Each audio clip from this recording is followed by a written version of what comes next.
फिशुला एनो भगंदर के क्या science and symptoms होते हैं उसके बारे में बताऊंगा, जिससे आपको ज्ञात हो सके कि आपको फिशुला इन एनो ही हुआ है।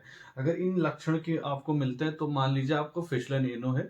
सबसे पहले अगर बात करें पेरिनल एब्सेस, आपको मल द्वार के आसपास कहीं फोड़ा बन गया है, जिससे आपका बहुत ही टेंडरनेस आपको महसूस हो रहा है कि बहुत दर्द है, बैठ नहीं पा रहे हैं। तो जब ये एब्सेस जब फूटता है, जब ये एब्सेस ड्रेन होता है, तो एक ऐसा एक ट्रैक बन जाता है। जैसे ट्रैक बना है, ये आधा ट्रैक बना हुआ है, जिससे आप मल त्याग के लिए जाते हैं तो यहाँ से मल द्वार से जुड़ा हुआ एक बाईपास ट्रैक बन गया है, जिसको पेरिनल एब्सेस बोलते हैं। अभी ये पूरा दोनों इंटरनल ओपनिंग और एक्सटर्नल ओपनिंग, इंटरनल ओपनिंग तो है, एक्सटर्नल ओपनिंग नहीं बनी है, तो ये ऐसा पूरा ट्रैक नहीं बना हुआ है जिसकी ब्लाइंड ओपनिंग है एक्सटर्नल ओपनिंग।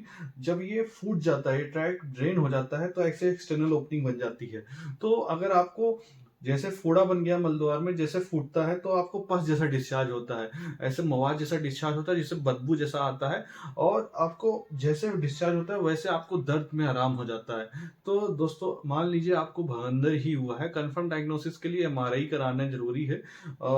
और ये आपको पेरिनल एब्सेस, अगर आपको मलद्वार में आसपास कहीं फोड़ा बन गया तो हो सकता है आपको भगंदर हो रहा हो, पस डिस्चार्ज हो रहा हो। कभी कभी होता है क्या, जब आप मल त्याग के लिए जाते हैं, इसमें मल के टुकड़े इंटर हो जाते हैं इस ट्रैक में, नासूर में।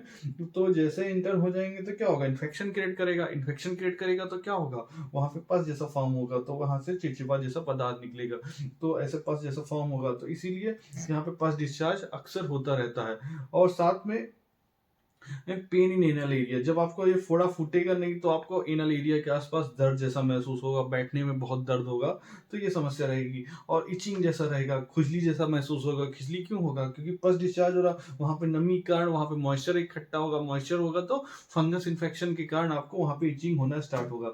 और फीवर भी आएगा, चिल्स का ठंडी लग के बुखार आएगा। क्यों, कहीं भी बॉडी के हिस्से में अगर आपको एब्सेस जैसा रहता है, फोड़ा जैसा रहता है जो ड्रेन नहीं हुआ है, तो या फिर एब्सेस की कैविटी आपको बहुत ही बड़ी होती जा रही है, तो आपको ठंडी लग के भी बुखार आएगा, चिल्स के साथ फीवर आएगा। ये सब सिम्टम्स आपको परसिस्ट रहते हैं। तो आपको मान लीजिए अगर आपको ये सारे सिम्टम्स आ रहे हैं, या फिर आपको एब्सेस हो गया है, या फिर जैसे मवाद जैसा डिस्चार्ज होता है, तो दोस्तों ये फिशुला एनो के साइंस एंड सिम्टम्स हैं। अगर आपको ऐसे सिम्टम्स आपको आ रहे हैं तो दोस्तों अपने डॉक्टर से मिले, कंफर्म करें, डायग्नोसिस कंफर्म करा के लें, और एक हमारे फिशलोग्राम कंफर्म करा लें, ताकि एक कंफर्म डायग्नोसिस कंफर्म हो जाए कि आपको भगंदर ही हुआ है। तो दोस्तों ये रही जानकारी आपको फिशलन इनो के साइन एंड सिम्टम्स के बारे में। जानकारी अच्छी लगी हो चैनल को लाइक सब्सक्राइब जरूर करिएगा। अगर आपको